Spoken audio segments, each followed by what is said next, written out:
The morning sun was just starting to rise over Fort Bragg when Captain Elena Volkov walked through the main gate. She carried a small black duffel bag over her shoulder and wore her standard uniform. Her dark hair was pulled back tight in a regulation bun. Her boots made soft sounds on the concrete as she walked toward the training facility. Elena was 32 years old and had been at Fort Bragg for 6 months now. She worked as a weapons instructor, teaching basic rifle skills to new soldiers. It was quiet work, simple work, the kind of work that let her sleep at night without dreams that made her wake up sweating. Today was different, though. Today she needed to use the advanced sniper range. She pushed open the door to the range office. Inside, 5 male officers stood around a coffee pot laughing about something. They turned to look at her when she entered. The laughter died down, but smiles still played on their faces. "Can we help you, Captain?" one of them asked. He was a lieutenant with red hair and freckles across his nose. His name tag said Morrison.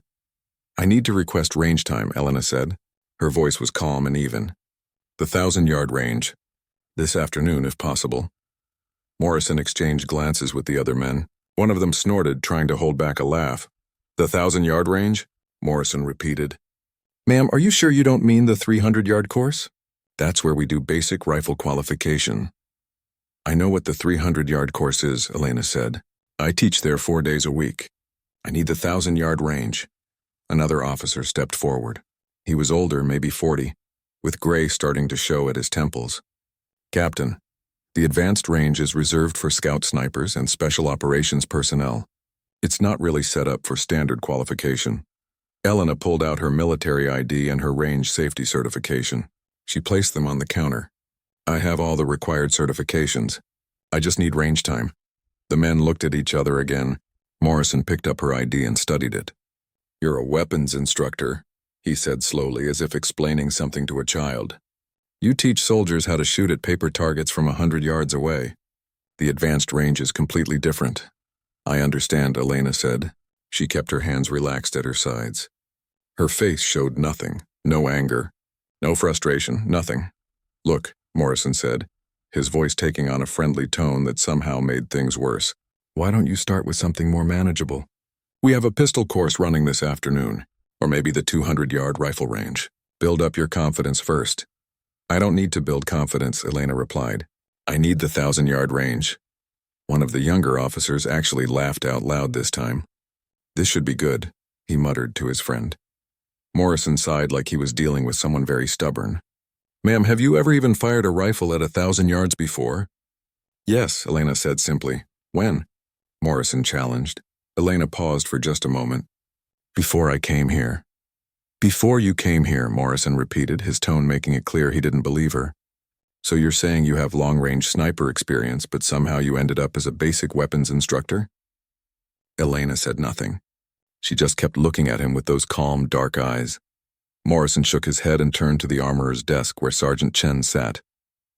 Chen was a quiet man in his 50s who had worked at the range for 20 years. He had been watching the whole exchange without saying a word. "Chen, she wants to request the advanced range," Morrison said, humor in his voice. "And a sniper rifle. What rifle do you want?" Chen asked Elena directly. "Barrett M82, Elena said.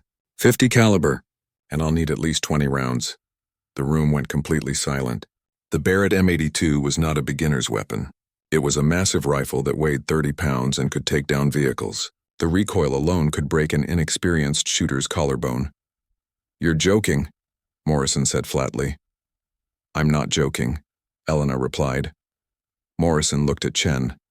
"Don't process this. She's going to hurt herself." But Chen was already typing on his computer. His face was thoughtful. "She has all the right certifications," he said quietly. "I have to process it if she's qualified." "This is insane," Morrison said. He turned back to Elena. "Do you have any idea how much that rifle kicks? Do you know how to properly shoulder it? How to account for wind drift at long range? How to calculate bullet drop?" "Yes," Elena said. "Really?" Morrison crossed his arms. "Then tell me, what's the bullet drop on a 50 caliber round at 1,000 yards? "Depends on the ammunition type, temperature, altitude, and humidity," Elena said without hesitation. "But roughly 240 inches with standard military ball ammunition at sea level, in moderate conditions." "You adjust for variables," Morrison blinked. The other officers had stopped smiling now. Lucky guess, one of them muttered. Chen finished typing and printed out a form. He slid it across the counter to Elena. "Sign here," he said. "Range 7 is open at 1400 hours. That's 2 o'clock." Elena signed the form with quick, neat handwriting. "Thank you, Sergeant." "Wait," Morrison said. He wasn't laughing anymore. "You're actually going to let her do this?" Chen looked at him steadily. "She's qualified. I can't refuse based on feelings." Morrison turned to Elena. His face was red now. "Fine, go ahead. But when you can't hit anything past 300 yards, don't say we didn't warn you. The advanced range isn't for people who teach beginners how to shoot at paper." Elena picked up her paperwork and her ID. "I'll be there at 2, she said. As she walked toward the door, she heard them start talking behind her. She's going to embarrass herself. Someone should tell the range safety officer to watch her close. That Barrett will probably knock her flat on her back. I almost feel bad. She seems like she really believes she can do this. Should we go watch? This might be entertaining." Morrison's voice rose above the others. "Yeah, let's go. I want to see this. Maybe she'll learn something about knowing your limitations." Elena pushed through the door and walked back out into the morning sun. Her face remained calm, neutral. But deep inside, something old and familiar stirred, something she had tried to bury for 6 months. She walked across the base to her small apartment in the officer housing unit. Inside, she opened her closet and pulled out a locked case from the back. She entered the combination and opened it.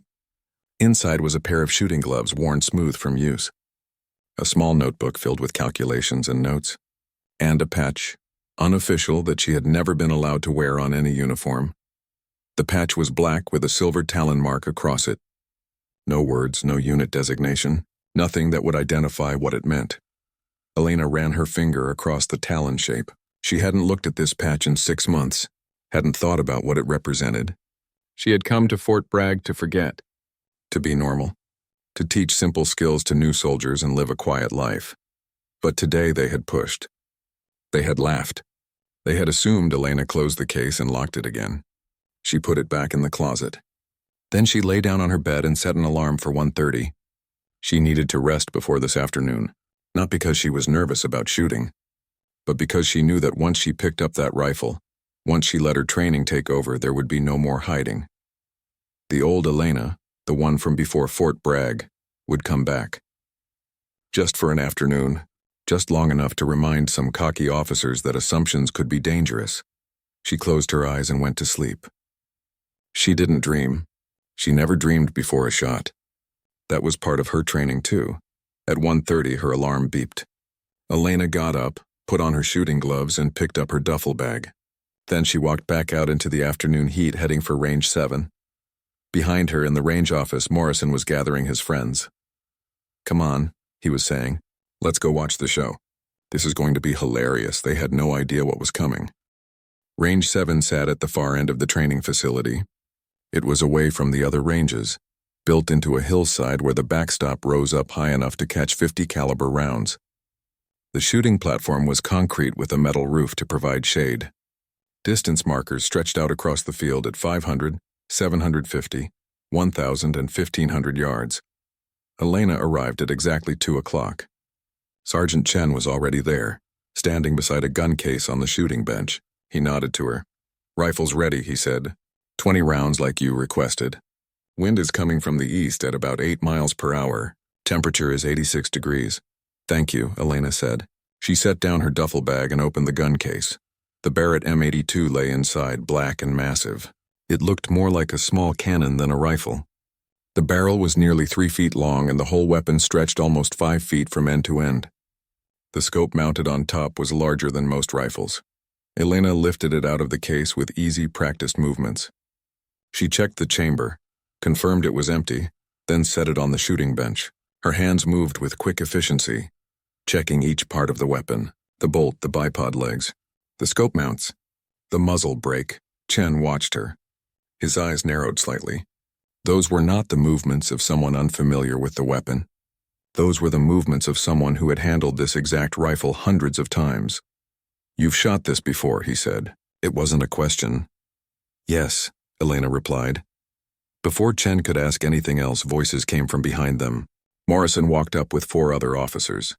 They were all smiling, talking among themselves. "Is she here yet?" one of them asked.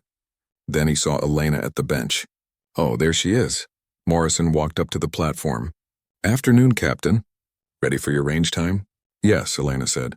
She was loading the magazine now, pressing the large 50 caliber rounds into place one by one. "Need any help?" Morrison asked. His voice was friendly, but his eyes were mocking. "That's a lot of rifle for someone your size." Elena was 5'6" and weighed maybe 130. The Barrett weighed 30 pounds empty and had a recoil that could bruise even large men. "I'm fine," Elena said. "Okay," Morrison said. He turned to his friends. "Let's stand back here and watch. This should be educational." More people were arriving now. Word had spread somehow that something interesting was happening at Range 7. A dozen soldiers stood behind the firing line, watching. Some looked curious. Others looked amused. All of them had that same expression, the one that said they expected to see someone fail. Elena ignored them all. She finished loading the magazine and inserted it into the rifle. Then she pulled the charging handle back and let it slam forward, chambering the first round. The sound was loud and metallic. She adjusted the bipod legs, getting the height exactly right. Then she positioned herself behind the rifle, settling into a prone position on the concrete. The shooting mat under her was thin, but she didn't seem to notice.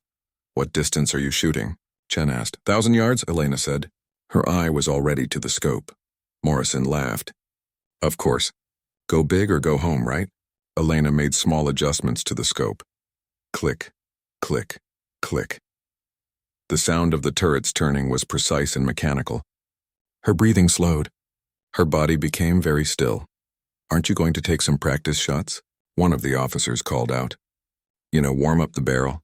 Get a feel for the rifle?" Elena didn't answer. Her finger moved to the trigger. Her breathing stopped completely. The Barrett roared. The sound was massive, a deep boom that echoed across the range and made everyone jump. A blast of dust and debris kicked up from the muzzle brake. The rifle rocked back, but Elena's body absorbed the recoil without moving. She worked the bolt, ejecting the spent casing. It flew out and landed on the concrete with a metallic ring. She chambered another round. "Let's check the target," Morrison said. He had a spotting scope and he aimed it downrange at the 1,000-yard target. His smile faded. "Where did she hit?" one of his friends asked. Morrison didn't answer right away. He adjusted the scope, looking more carefully. "Center," he finally said. "Dead center." "Lucky shot," someone muttered. Elena fired again. Boom. The sound rolled across the range. Another spent casing flew out and rang on the concrete. Morrison was still looking through the spotting scope. "Center again," he said. His voice was different now, quieter. Elena fired a third time. Then a fourth. Then a fifth. 5 shots in less than 2 minutes. 5 empty casings on the ground beside her. 5 booms that had made everyone's ears ring despite their hearing protection. Morrison pulled back from his spotting scope. His face was pale. "Let me see," one of his friends said.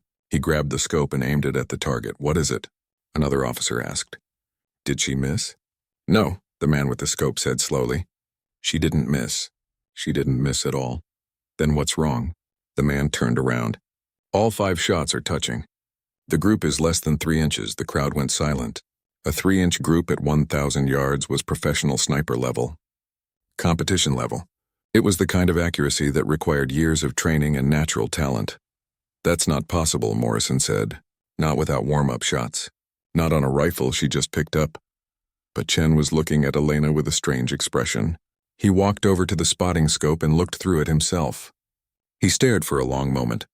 Then he straightened up. "There's something else," he said quietly. "What?" Morrison asked. "Look at the pattern of the shots. They're not random. They're arranged in a specific shape." Morrison looked through the scope again. He studied the target for a long time. The 5 bullet holes formed a pattern. 4 shots made a rough square, maybe 2 inches on each side. The 5th shot was in the center, but slightly higher. When you looked at it as a whole, it looked almost like a claw. "Or a talon. What is that?" Morrison asked. "Some kind of signature?" Elena stood up from behind the rifle. She didn't look at the target. She didn't check the spotting scope to see where her shots landed. She knew where they had landed. "I need to increase the distance," she said to Chen. "How far?" Chen asked. 1,500 yards, the crowd murmured. 1,500 yards was over 8/10 of a mile, At that distance, the bullet would take almost 2 full seconds to reach the target. Wind drift could push the bullet several feet in any direction. Temperature, humidity, altitude, the rotation of the Earth itself. All of these things affected the shot. "The wind is picking up," Chen said. He was looking at the flags downrange. They were snapping in the breeze. "Maybe 12 miles per hour now. Variable, coming from the east but swirling." "I see it," Elena said. She adjusted her scope. More clicks. More precise movements. She settled back down behind the rifle. Morrison moved close to Chen. "Who is she?" he asked quietly. "I don't know," Chen replied. "But I've been working at this range for 20 years. I've seen scouts, snipers, special forces. I've never seen anyone shoot like this." Elena fired. The Barrett boomed. The crowd was ready for the sound this time, but it still made them flinch. She worked the bolt. Fired again. Worked the bolt. Fired again. 5 more shots. 5 more chances for the wind to push the bullet off target. 5 more opportunities for small mistakes to become big misses. Morrison had the spotting scope now. He watched the target. His hands shook slightly. "All 5, he said. "All 5 are on target. Same pattern, same talon shape. The group is maybe 4 inches this time because of the wind, but she's compensating. Each shot is adjusting for the wind change." One of the other officers spoke up. "That's impossible. Nobody can read wind that well at 1,500 yards. Not that quickly." But Elena was already standing up. She cleared the rifle, checked the chamber, and set it back on the bench. Her movements were calm, professional. Like this was the most normal thing in the world. The crowd had grown larger. At least 20 people stood behind the firing line now, word spreading fast across the base that something unusual was happening at range 7. Morrison walked up to the platform. He looked at Elena with new eyes. Not mocking anymore. Not dismissive. Something closer to awe. And fear. "Where did you learn to shoot like that?" he asked. "Does it matter?" Elena replied. "Yes," Morrison said. "It matters. That's not normal. That's not even elite. That's something else." Elena packed her shooting gloves back into her duffel bag. She didn't answer his question. Chen was making a phone call. Elena could hear him speaking quietly into his radio. "Yes, sir," he was saying. "I think you need to come see this. Range 7. As soon as possible." Morrison heard it too. "Who is he calling?" he asked Elena. "I don't know," Elena said. And that was true. She didn't know. But she could guess. In the distance, she could see a vehicle approaching. A black SUV with official markings. It drove fast across the base roads, kicking up dust. The crowd saw it too. People began whispering to each other. "That's the general's vehicle," someone said. "General Harrison? Why would he come here?" "I don't know. Maybe someone told him about the shooting." The SUV pulled up to the range and stopped. The door opened and a man stepped out. He was tall, maybe 60 years old, with silver hair cut military short. His uniform had more medals and ribbons than Elena could count. 4 stars on his collar. General Marcus Harrison walked toward the range with long strides. His face was serious. Chen met him halfway and they spoke quietly. General Harrison's office was on the 3rd floor of the main headquarters building. The walls were covered with photos from his 35 years of service. Desert operations, mountain warfare, training exercises in a dozen different countries, handshakes with presidents and foreign leaders, a lifetime of military service captured in frames. Elena sat in a chair across from his desk. Her hands rested calmly in her lap. Her back was straight but not rigid. She looked like someone waiting for a bus, not someone about to answer difficult questions from a 4-star general. Harrison stood at the window, looking out at the base below. He hadn't spoken since they entered the office 5 minutes ago. Chen had stayed at the range to secure the rifle and ammunition. Finally, Harrison turned around. He walked to his desk and sat down. He opened a drawer and pulled out a file. Not a thin file. A thick one, maybe 200 pages. He dropped it on the desk between them. "Do you know what this is?" he asked. Elena looked at the file. She could see her name on the tab. "My service record," she said. "Your official service record," Harrison corrected. "The one that anyone with the right clearance can access. It says you joined the Army 10 years ago. Infantry officer. Served in Germany, then South Korea. Standard deployments. Good evaluations. Nothing special. Then 6 months ago you requested transfer to Fort Bragg as a weapons instructor. Approved. That's what this file says." He pushed the file aside. But that's not the whole story. Is it, Captain? Elena said nothing. Harrison opened another drawer. This time he pulled out a much thinner file. The cover was marked with red stripes and the word classified stamped across it multiple times. This, Harrison said, is harder to access. Much harder. It took me 3 phone calls just now to get someone to send it to me. Most people in the military don't even know files like this exist. He opened the classified file. Elena could see her photo clipped to the first page. But the text around it was heavily redacted. Black lines covered most of the information. According to this file, Harrison said slowly, you don't exist. Or rather, you exist, but you don't. From 2019 to 2023, there's a gap in your official record. 4 years. This file explains that gap, but most of it is blacked out. He looked up at her. Want to tell me what's behind those black lines?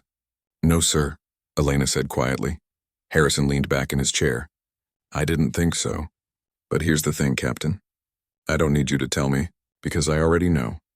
He stood up and walked back to the window. In 2018, I was assigned to oversee a special committee. Joint operations with NATO allies. It was all very quiet. Very secretive. The kind of thing that doesn't show up in budget reports or official documents. We had a problem. Enemy snipers in Eastern Europe were targeting civilians. Aid workers, doctors, teachers, anyone trying to help rebuild after the conflict. Elena's hands tightened slightly in her lap. Just a small movement. But Harrison saw it. These weren't regular snipers, Harrison continued. These were hunters.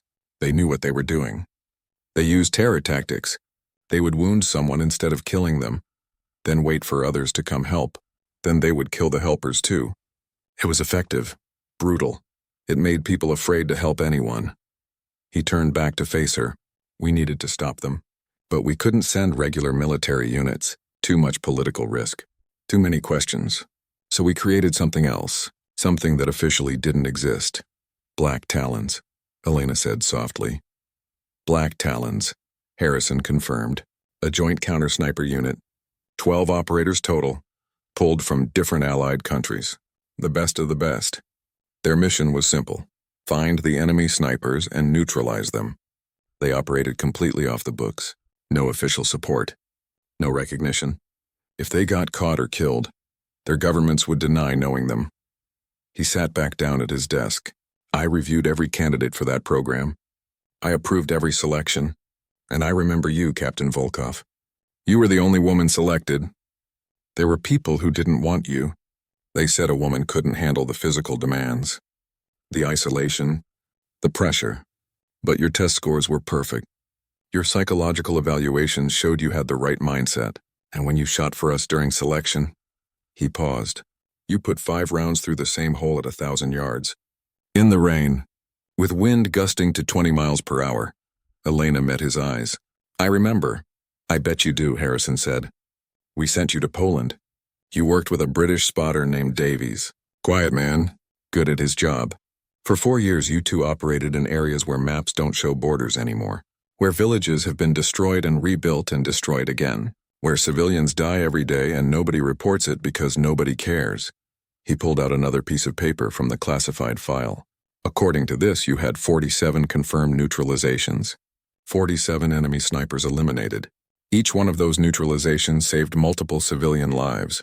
Probably hundreds of lives total. 47, Elena said. Yes, sir. And you used a signature, Harrison continued. A calling card. 5 shots in a Talon pattern. It was psychological warfare. When the enemy found that pattern, they knew a black Talon was in the area. It scared them, made them make mistakes. Elena nodded slowly. Fear is a weapon. Davies taught me that. If the enemy is afraid, they're not thinking clearly. They take bad positions. They rush shots. They give themselves away. Harrison studied her face. Why did you come back? The program was supposed to continue. You could have stayed. For the first time, emotion crossed Elena's face. Just a flicker, but it was there, sadness, maybe regret. Davies died, she said quietly. 17 months ago. We were in a village near the border. Someone betrayed our position. The enemy knew we were coming. They set a trap. She stopped talking. Harrison waited. Davies saw the shooter first, Elena continued. He pushed me out of the way. The bullet hit him instead of me. I eliminated the shooter and 2 others, but She paused. Davies died before the extraction team arrived. He bled out in my arms. The office was very quiet. Outside, Elena could hear the sounds of the base. Vehicles moving, people shouting orders. Normal military life. But in this office, in this moment, it felt very far away. "I'm sorry," Harrison said. "Davies was a good man. I read the report on his death. You called in the airstrike that destroyed the enemy position. You held that village alone for 6 hours until reinforcements arrived. You saved 32 civilians." "I didn't save Davies," Elena said. Harrison shook his head. "No, you didn't, and that's when you decided to come home." "Yes, sir. I requested transfer back to the United States. I wanted something simple, something quiet. No more hunting, no more killing, just teaching basic skills to new soldiers, that's all." "But today you went to the range," Harrison said. "Today you showed everyone what you can do." "Why?" Elena's jaw tightened. "They mocked me. They assumed because I'm a woman, because I teach beginners, that I couldn't handle a real rifle. They laughed. And that made you angry?" "No," Elena said. "I don't get angry. Anger makes you miss, but—" She struggled for words. "For 6 months I've been pretending to be normal, pretending to be just another instructor. And today they pushed me. They kept pushing. And I stopped pretending." Harrison nodded. "I understand. But you used your signature. The Talon pattern. That's not something you do by accident." "No," Elena admitted. "I didn't think about it. My hands just moved. Muscle memory. 4 years of using that pattern. It's part of me now." "That's a problem," Harrison said. Elena looked up sharply. "Am I in trouble?" "Trouble?" Harrison laughed, but it wasn't a happy sound. "No, Captain. You're not in trouble. But you've created a different kind of problem. People saw you shoot today. They saw that pattern, some of them. The older ones who served in classified operations, they might recognize it. They might start asking questions. What kind of questions? Questions about who you really are, what you really did. And those questions lead to other questions. About black Talons, about operations that never officially happened, about civilian deaths that were prevented by actions no government wants to acknowledge." He leaned forward. "You've been invisible for 6 months, Captain. Today you became visible again. And that has consequences." Elena felt cold. "What kind of consequences?" Harrison was quiet for a moment. Then he made a decision. Elena could see it in his face, the way his expression changed from concerned to determined. "I have a proposition for you," he said. "You can't go back to being invisible. Too many people saw what you can do. So instead of hiding what you are, I want you to use it." "How?" "Fort Bragg needs a new advanced marksmanship program. Our current training is good but not great. We're producing competent shooters, but we're not producing elite ones. I want you to design a program based on your real-world experience. Everything you learned in 4 years of actual combat operations." Elena blinked. "You want me to teach what I know?" "I want you to create the best sniper training program in the United States military," Harrison said. "You'll have full authority. Your own facility. Your own budget. You can design the curriculum however you want. And you'll train not just snipers, but instructors who will go on to teach others." "And the classification?" Elena asked. "I can't talk about black Talons. I can't mention where I really was or what I really did." "You don't have to," Harrison said. The door closed softly behind Elena. She stood in the hallway outside General Harrison's office, holding the folder he had given her. Inside were her new orders. Director of Advanced Marksmanship Programs. It sounded official, important, nothing like the simple instructor position she had held for the past 6 months. She walked down the stairs and out of the headquarters building. The afternoon sun was still bright. Soldiers moved past her, busy with their daily duties. None of them looked at her twice. To them, she was just another captain. Just another officer. They had no idea what she was, what she had done. Elena walked back to her apartment. Inside, she sat at her small desk and opened the folder. The orders were detailed. She had authority to requisition equipment, select personnel, design curriculum, and establish new training protocols. She would report directly to General Harrison. Nobody could override her decisions without his approval. It was more power than she had expected. More responsibility. She thought about Davies, about how he would have laughed at this. Davies had always said she would be teaching someday. "You're too good to waste in the field forever," he had told her once. "Someday you need to pass this knowledge on. Make sure the next generation doesn't die from stupid mistakes. That was 3 years ago. They had been in a cold hide site waiting for a target. Snow had been falling. Davies had made tea on a small portable stove, breaking protocol because he said frozen tea was better than no tea. Elena touched the folder. I wish you could see this, Davies, she said quietly to the empty room. You'd be proud, or you'd mock me. Probably both. Her phone rang. She answered it. Captain Volkov, a voice said. This is Colonel Morrison. Lieutenant Morrison's father. Elena went very still. Yes, sir. My son called me about something that happened at the range today. He's quite upset. Says you embarrassed him in front of his men. I shot at the range, sir. Standard qualifications. Nothing more. He says you showed off, that you made him look foolish. Elena's voice was calm. I did what I was trained to do, sir. If your son felt embarrassed, perhaps he should reconsider his assumptions about who can and cannot shoot. There was silence on the phone. Then Colonel Morrison spoke again, his tone different, curious. My son also says the general showed up, that he seemed to know you, that he closed the range and took you to his office. Yes, sir. That happened. May I ask what that was about? No, sir, Elena said politely. That conversation was private. Another pause. I see. Well, my son will be reporting for your first training class next week. I expect you to treat him fairly. I will treat all my students the same, sir, with high standards and zero tolerance for excuses. That's all I ask, Colonel Morrison said. He hung up. Elena set down her phone. So it was starting already. The resistance Harrison had warned her about. People questioning her authority. People protecting their sons and friends from having to admit they were wrong. She opened her laptop and started working. If she was going to design a training program, she needed to do it right. She spent the next 4 hours writing. Course outlines, equipment lists, training schedules.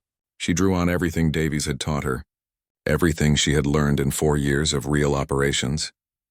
The next morning, Elena went to Building 12. It was an older structure at the edge of the base, previously used for storage. Now it was hers. She walked through the empty rooms, planning where everything would go. A classroom here, equipment storage there, a small office for herself. Sergeant Chen appeared in the doorway. Morning, ma'am, he said. General Harrison sent me. Said you might need help setting up. Elena was surprised but pleased. Thank you, Sergeant. I could use help. Chen walked in carrying a toolbox. I also brought something else.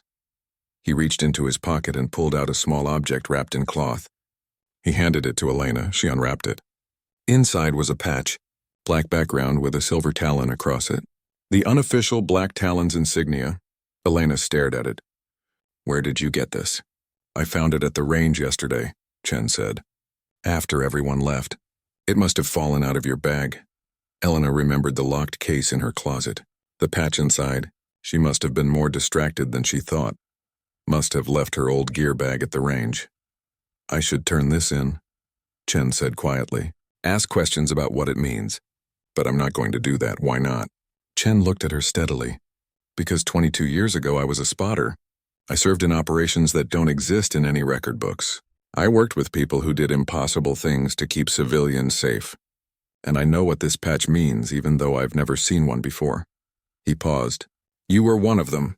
One of the ghosts who operated where nobody else could go. Elena said nothing. I don't need to know the details, Chen continued. I don't need to know where or when or how many. But I know what you sacrificed. And I know you came here trying to hide from it, trying to be normal. He gestured around the empty building. This isn't hiding anymore. This is stepping back into the light. And that takes courage. Elena took the patch from him. She looked at it for a long moment. Then she folded it carefully and put it in her pocket. Thank you, Sergeant, she said, for understanding. And for not asking questions. Yes, ma'am, Chen said. He picked up his toolbox. Now let's get this place set up. You've got students coming next week. They work together for the next 3 days. Other people arrived to help. Some were sent by Harrison. Others came on their own after hearing about the new program. By Friday, the building was transformed. The classroom had desks and a projection screen. The equipment room was stocked with rifles of every type. The office had a computer, file cabinets, and a large planning board on the wall. Elena stood in the classroom on Friday evening, looking at the empty desks. In 3 days, those desks would be filled. 24 students for the first course. Lieutenant Morrison would be one of them. So would the other officers who had mocked her at the range. She wondered how they would react. Would they be angry, resentful, or would they be willing to learn? On Monday morning, Elena arrived at Building 12 at 6 o'clock. She wore her standard uniform. No decorations, no special insignia, just her captain's bars and her name tag. She set up the classroom, putting a folder on each desk. Inside each folder was the course schedule, equipment requirements, and safety protocols. At 7 o'clock, the students began to arrive. They filed in quietly, finding their assigned seats. Morrison came in third. He saw Elena at the front of the room and his jaw tightened, but he said nothing. He sat down and opened his folder. By 7:15, all 24 students were seated. They ranged from young lieutenants to senior captains. Some had sniper training already. Others were infantry officers being sent to learn advanced skills. All of them looked nervous. Elena stood at the front of the room. She didn't smile. She didn't try to be friendly. She just looked at them. "Good morning," she said. "My name is Captain Elena Volkov. For the next 8 weeks, I will be your instructor. By the end of this course, you will be better shooters than you are now. Some of you will become excellent shooters. A few of you might become exceptional." She clicked a button and a slide appeared on the screen behind her. It showed a simple target with 5 bullet holes arranged in a pattern. "This is called the Talon drill," Elena said. 5 shots. Specific placement. It tests accuracy, consistency, and control. By the end of this course, each of you will be able to execute this drill at 500 yards. Some of you will do it at 1,000 yards. A few might do it at 1,500. Morrison raised his hand. "Ma'am, that's impossible for most shooters." "It's impossible for untrained shooters," Elena corrected. "You're here to become trained." Another officer spoke up. "Ma'am, can I ask about your qualifications? I mean, where did you learn to shoot like you did at the range?" Elena had prepared for this question. "I learned from someone who spent 30 years in special operations. Someone who understood that shooting isn't just about pulling a trigger, it's about reading wind, understanding ballistics, controlling your breathing and heart rate, managing stress, making decisions under pressure." She paused, and most importantly, understanding that every shot you take in real combat has consequences. You're not shooting at paper, you're protecting lives or taking lives. That responsibility changes everything. The room was silent. The students were listening now, really listening. "This course will be difficult," Elena continued. "You will be tired, frustrated. Some of you will want to quit. But I won't let you, because the skills you learn here might save your life someday, or the life of someone in your unit, or the life of a civilian who was counting on you to make the right shot at the right time." She clicked to the next slide. It showed a daily schedule. Physical training at 5 in the morning. Classroom instruction at 7. Range time from 9 to 5. Evening study and equipment maintenance until 9 at night. "You will live and breathe marksmanship for 8 weeks, Elena said. "Nothing else will matter. Not your rank. Not your previous experience. Not your ego. The only thing that matters is whether you can make the shot when it counts." Morrison raised his hand again. "Ma'am, what if we can't meet your standards?" Elena looked at him directly. "Then you fail the course, and you return to your unit with the knowledge that you weren't good enough." 6 months had passed since that first day of class. The leaves on the trees around Fort Bragg were changing colors now, shifting from green to gold and red. Fall had arrived, bringing cooler mornings and shorter days. Elena stood at the window of her office looking out at the range. Students were out there now, her 3rd class of the year. 24 more soldiers learning to shoot with precision, learning to read wind, learning to control their breathing and their minds. The first class had graduated 2 months ago. All 24 students had passed. Some had excelled beyond even Elena's expectations. Morrison had been one of them. He had thrown himself into the training with dedication that surprised everyone. By the end of the 8 weeks, he could execute the Talon drill at 1,000 yards in variable wind conditions. More importantly, he had learned humility. Elena remembered the day he came to her office after graduation. He had stood in the doorway looking uncomfortable. "Ma'am," he had said, "I want you to know something. That first day at the range when I mocked you, I was showing everyone the kind of officer I never want to be again. You taught me more than just shooting. You taught me to respect people for what they can do, not what I assume they can do." Elena had nodded. "That's good, Lieutenant. Take that lesson with you wherever you go." "I will, ma'am. And one more thing." He had paused. I don't know where you learned to shoot like that. I don't know what you did before you came here. But I know it was something important, something dangerous, and I'm grateful you survived it so you could teach us." He had saluted and left. Elena had watched him go, feeling something she hadn't felt in a long time. Pride. Not in herself, but in her student. In what he had become. The door to her office opened now. Sergeant Chen walked in carrying a box. "More equipment requests approved," he said, setting the box on her desk. 3 new spotting scopes and 5 laser rangefinders. General Harrison signed off on everything. "Thank you, Sergeant," Elena said. Chen had become her assistant, helping run the program. He understood her methods because he had lived through similar experiences. He never asked about her past, but sometimes when they were alone at the range, he would share stories from his own time as a spotter. Quiet stories about difficult shots and close calls. Stories that reminded Elena she wasn't alone. Other people had walked similar paths. "There's something else," Chen said. He pulled out a newspaper and laid it on her desk. It was the base newspaper, printed weekly for soldiers and families. Elena looked at the front page. The headline read, "Fort Bragg's Advanced Marksmanship Program Sets New Standards."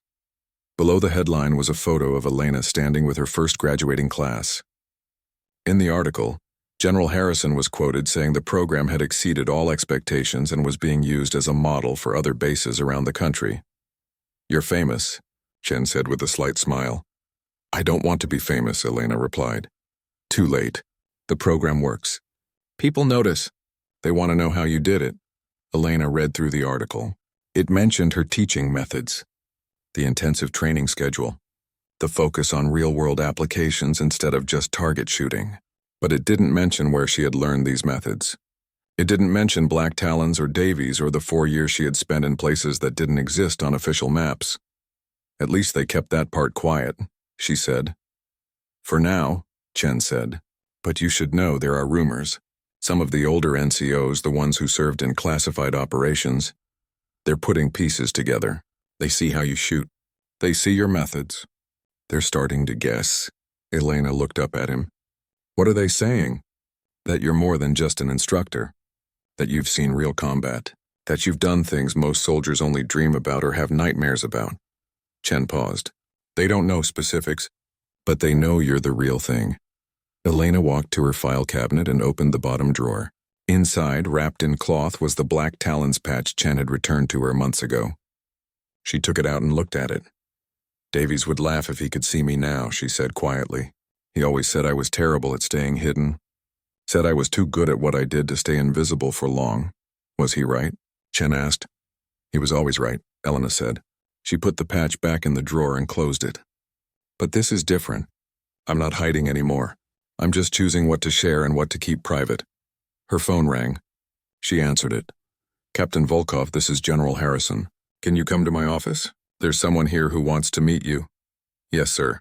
I'll be there in 10 minutes. She hung up and looked at Chen. "The general wants to see me." "Good luck," Chen said.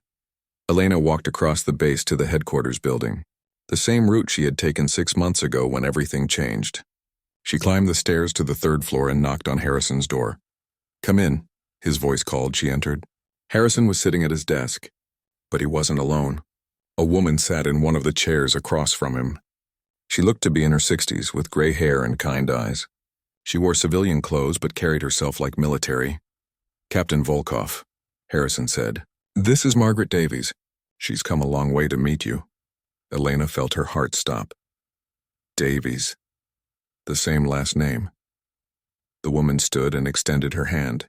"It's nice to finally meet you, Captain. I'm John Davies' mother." Elena shook her hand automatically, her mind racing. "Ma'am, I didn't know that John had a mother." Margaret Davies smiled sadly. Most people in his line of work tried to forget they had families. It made the job easier. But I never forgot him. And when he died, the military sent me a letter. Very vague, very official. Said he had died in training exercise. Nothing more. She sat back down. Elena sat in the other chair, unsure what to say. But I knew that was a lie. Margaret continued. "John called me once, about 2 years before he died. He wasn't supposed to, I think. But he did anyway. He told me he was working with someone special, a female shooter who was the best he'd ever seen. He said she had ice in her veins but cared more about protecting civilians than anyone he'd ever met. Tears formed in Elena's eyes. She didn't wipe them away. He said if anything ever happened to him, I should find you, because you would tell me the truth about how he died, about what he was really doing. Margaret looked at Elena. So here I am. General Harrison helped me locate you. Now I'm asking, how did my son die? Elena looked at Harrison. He nodded slightly, giving her permission to speak. Elena took a deep breath. Ma'am, your son died saving my life. We were in a village in Eastern Europe. We were there to protect civilians from enemy snipers. Someone betrayed our position. The enemy was waiting for us. When we entered the village, a sniper fired at me. Davies saw the shooter first. He pushed me out of the way. The bullet hit him in the chest instead. Margaret's hands gripped the arms of her chair. Did he die quickly? No, ma'am, Elena said honestly. He held on for almost an hour. We talked. He told me to make sure the civilians were safe. He told me to call in an airstrike on the enemy position. He told me, she paused, her voice breaking. He told me I was the best student he ever had, and that I should teach someday, pass on what he taught me. Tears rolled down Margaret's cheeks. That sounds like John, always thinking about others, never about himself. I eliminated 3 enemy snipers after Davies was hit, Elena continued. Then I held the village until reinforcements arrived 6 hours later. 32 civilians were saved that day because of your son's actions. Because he trained me. Because he sacrificed himself. Margaret reached into her purse and pulled out a handkerchief. She wiped her eyes. Thank you for telling me the truth. The military's official letter said almost nothing. But you've given me something much more valuable. You've given me knowledge. I know my son died for something important. That his life had meaning. His life had tremendous meaning, Elena said firmly. He was the best spotter, the best teacher, and the best man I ever worked with. Everything I teach now I learned from him. Every student I train using his methods. His legacy lives on through them. Margaret smiled through her tears. He would have liked that. He always loved teaching. She reached into her purse again and pulled out a small box. I brought something for you. John sent it to me about 3 months before he died. He said if anything happened to him, I should give it to his partner. I didn't know who that was until General Harrison found you. She handed the box to Elena. Elena opened it with shaking hands. Inside was a compass, old brass worn smooth from years of use. On the back were engraved words, True North always. Dad to John, 1995. That was John's father's compass, Margaret said. John carried it through 3 wars. He never got lost, not once. He said the compass always pointed him toward true north, toward the right direction, the right choice. She looked at Elena.